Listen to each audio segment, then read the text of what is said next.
દહેગામમાં 76મા પ્રજાસત્તાક દિનની ભવ્ય ઉજવણી. પાલૈયા પ્રાથમિક શાળામાં મામલતદાર દ્વારા ધ્વજવંદન કરવામાં આવ્યું. દહેગામ તાલુકામાં 76મા પ્રજાસત્તાક દિનની ઉજવણી આનંદ અને ઉલ્લાસભેર કરવામાં આવેલ. સરકારી તેમજ અર્ધ સરકારી કચેરીઓમાં, શાળા અને વિદ્યાલયોમાં રાષ્ટ્રધ્વજ ફરકાવી રાષ્ટ્રગીત ગાન ગાવામાં આવેલ. દહેગામ તાલુકામાં પાલૈયા શાળાના પટાંગણમાં પ્રજાસત્તાક દિન પર્વની ઉજવણી દહેગામના મામલતદાર હેતલબા ચાવડાએ રાષ્ટ્રધ્વજ ફરકાવીને સલામી આપેલ. શાળામાં સાંસ્કૃતિક કાર્યક્રમ યોજાયેલ. કાર્યક્રમમાં ધારાસભ્ય બલરાજસિંહ ચૌહાણ, એપીએમસીના ચેરમેન સુમેરુભાઈ અમીન, પાલૈયા ગ્રામ પંચાયતના મહિલા સરપંચ મંજુલાબેન પટેલ, શાળાના આચાર્ય અને શિક્ષકગણ, વિદ્યાર્થીઓ તેમજ ગ્રામજનો મોટી સંખ્યામાં ઉપસ્થિત રહ્યા હતા.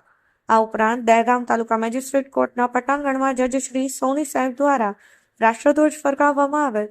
દહેગામ મ્યુનિસિપલ હાઈસ્કૂલમાં નગરપાલિકા પ્રમુખ વૈશાલીબેન સોલંકીએ રાષ્ટ્રધ્વજ ફરકાવી સલામી આપેલ.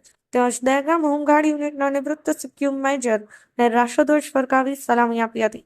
દહેગામ તાલુકામાં પ્રશંસનીય કામગીરી કરનારનું સન્માન કરવામાં આવ્યું હતું.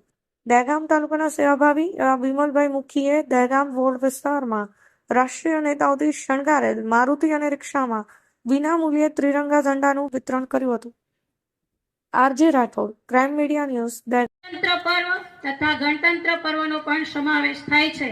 આપણે સૌ જાણીએ છીએ કે અસંખ્ય સંઘર્ષો, બલિદાન અને સત્યાગ્રહ બાદ 15મી ઓગસ્ટ 1947ના રોજ આપણને આઝાદી મળે.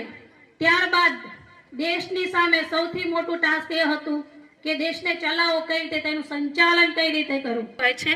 અને તેથી જ માનનીય ડોક્ટર બાબા સાહેબ આંબેડકરની અધ્યક્ષતામાં બંધારણ સભાની રચના કરવામાં આવી. આ બંધારણ સભા દ્વારા અલગ અલગ દેશના અલગ અલગ બંધારણોની વાંચન કરી તેના ઉપર ખૂબ ચર્ચા વિચારણા કર્યા બાદ આશરે 2 વર્ષ 11 મહિના અને 18 દિવસ બાદ એક બંધારણની રચના કરી આજે